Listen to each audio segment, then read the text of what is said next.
Now, mass executions, kidnappings and beheadings are just some of the atrocities committed by Islamic State as the bloodthirsty jihadists try to establish a caliphate across large areas of Syria and Iraq.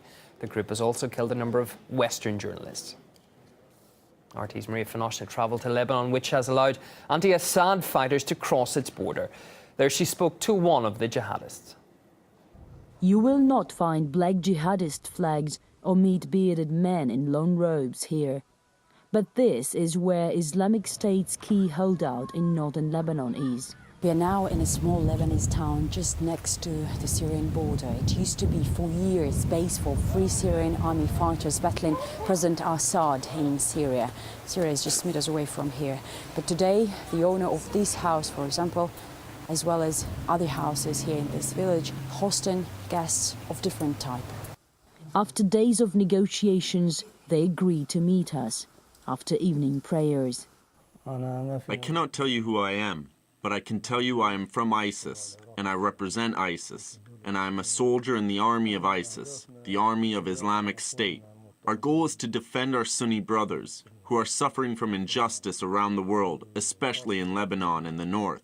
In the last month, the area of Lebanon bordering Syria has been shaken by fierce clashes between the army and Islamists.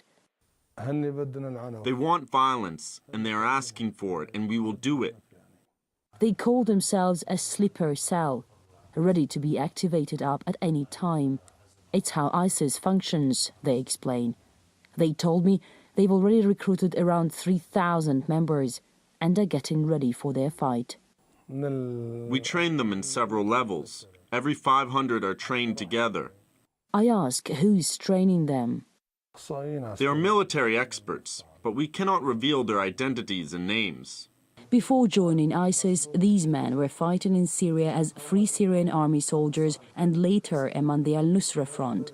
But they claim none of these was as powerful and successful as ISIS now is. We want to bring back our land, and we will return it back, even if all of us have to die.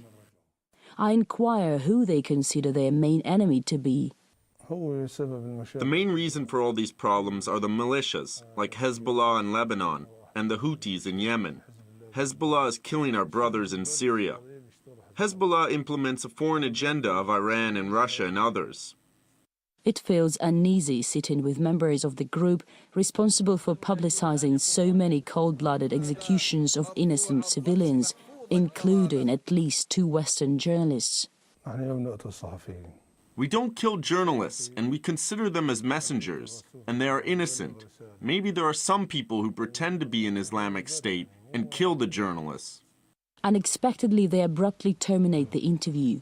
They tell us that we can no longer stay in the house and that they will drive us outside the village. In the car, we ask whether they want to make Lebanon part of their Islamic State. The Islamic Caliphate can work in Iraq, but here in Lebanon, it is multi-confessional and all live together. The Lebanese population is 3 million, so they cannot make a caliphate. They belong to an organization that America and their allies bomb in Iraq and Syria. I ask if they are afraid of them. The answer is no. Maria Finoshna, Lebanese-Syrian border.